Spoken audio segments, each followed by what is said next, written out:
নমস্কার বন্ধুরা, মৌস কিচেনে সকলকে স্বাগত জানাচ্ছি। আজকে যে রেসিপিটি আমি আপনাদের সামনে শেয়ার করছি সেটি হলো ঠেকুয়ার। এটি বিহারের একটি ট্র্যাডিশনাল রেসিপি। এটি ছট পূজার জন্য তৈরি করা হয়। সবাই তো আটার ঠেকুয়া তৈরি করে থাকেন। আমি আজকে সুজি ও ময়দা দিয়ে ঠেকুয়া তৈরি করে আপনাদেরকে দেখাচ্ছি। এই রেসিপিটি যদি আপনাদের ভালো লেগে থাকে তাহলে অবশ্যই লাইক বাটনে গিয়ে লাইক দেবেন এবং আমার চ্যানেলটিকে অবশ্যই সাবস্ক্রাইব করবেন এবং কমেন্টেও জানাতে পারেন এই রেসিপিটি আপনাদের কেমন লাগলো। এবার চলুন আমি রেসিপিটি শুরু করলাম। এখানে আমি নিয়ে নিচ্ছি 1 বাটির মতো ময়দা,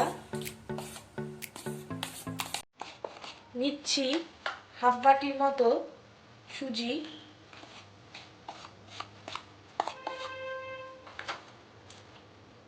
তারপরে এর মধ্যে আমি দিচ্ছি 2 চামচের মতো ঘি দিয়ে আমি ভালো করে নুনটা মেখে নিচ্ছি। ঘি দিয়ে ভালো করে ঘিয়ের সাথে সুজি আর ময়দা পুরো ডলে ডলে আমি মেখে নিলাম। এরপর এর মধ্যে আমি দিচ্ছি হাফ বাটির মতো, মিক্সার গ্রাইন্ডারে আমি অল্প চিনিটা মিহি করে নিয়েছি, দিয়ে দিচ্ছি হাফ বাটির মতো চিনি। চিনি দিয়ে ভালো করে আমি সমস্ত কিছুর সাথে মিশিয়ে নিচ্ছি। এবার চিনির সাথে ভালো করে মেশানো হয়ে গেলে এর মধ্যে আমি দিয়ে দিচ্ছি বড় চামচের 1 চামচ মৌরি।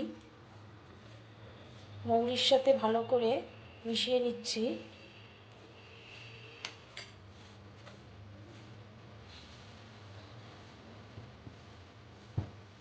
তারপরে আমি সমস্ত কিছু দুধ দিয়ে মেখে নেব।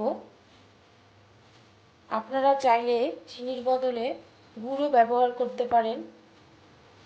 এবার আমি একটি টাইট ডো তৈরি করে নিচ্ছি। দুধ দিয়ে আমি পুরো মিশ্রণটা মাখছি। এখানে আমি হাফ কাপের মতো দুধ নিয়েছি। দেখা যাক কতটা পরিমাণ দুধ লাগে।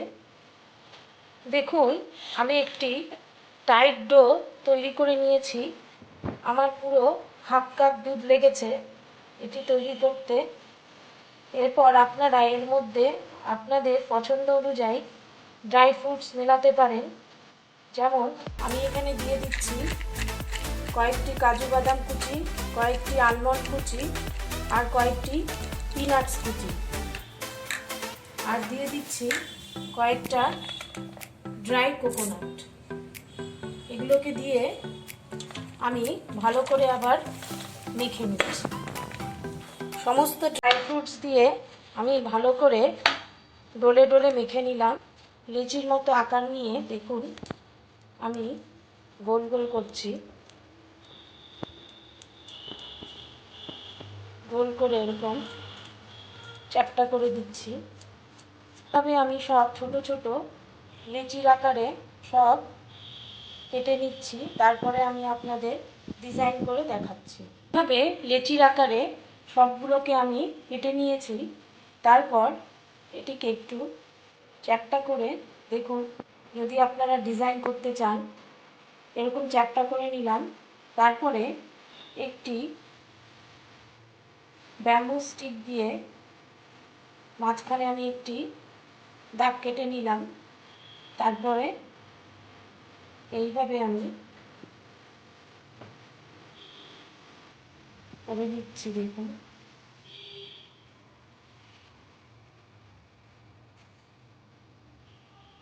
দেখুন এই টাইপের হবে। এই একটা ডিজাইন হয়ে গেল। আবার ঠিক আরেকটা এরকম দেখুন লেচি নিয়ে আমি চ্যাপ্টা করে নিলাম। তারপরে ব্যাম্বু স্টিক দিয়ে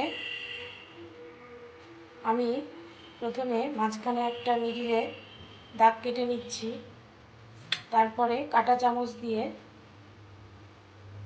প্রেস করে দিলাম।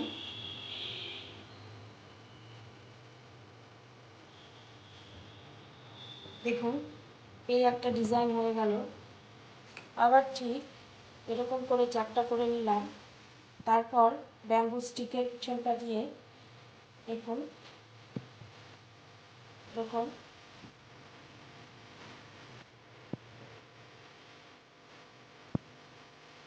আপনাদের যে যার খুশি ইচ্ছা মতো আপনারা ডিজাইন করতে পারেন।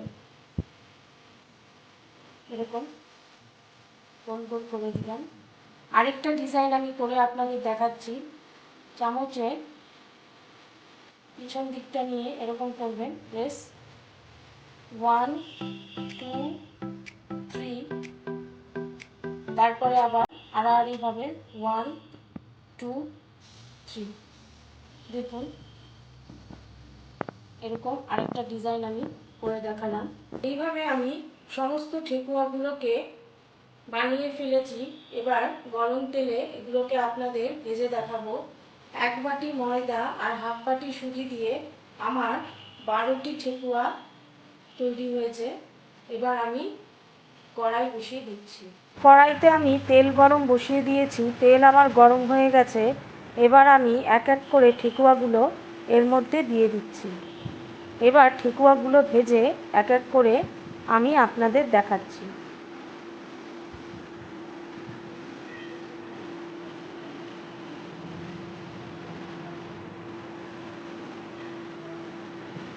এভাবে দেখুন 2 মিনিট ধরে মিডিয়াম আঁচে ভাজার পর আমার ঠেকুয়াগুলো একদম ক্রিস্পি ছট পূজার স্পেশাল ঠেকুয়া তৈরি হয়ে গেছে। এগুলোকে আমি এখন প্লেটের মধ্যে নামিয়ে নিচ্ছি। এভাবে সব ঠেকুয়াগুলোকে আমি প্লেটের মধ্যে নামিয়ে নিয়েছি। এই ভিডিওটি দেখার জন্য ধন্যবাদ। ভালো থাকুন, সুস্থ থাকুন।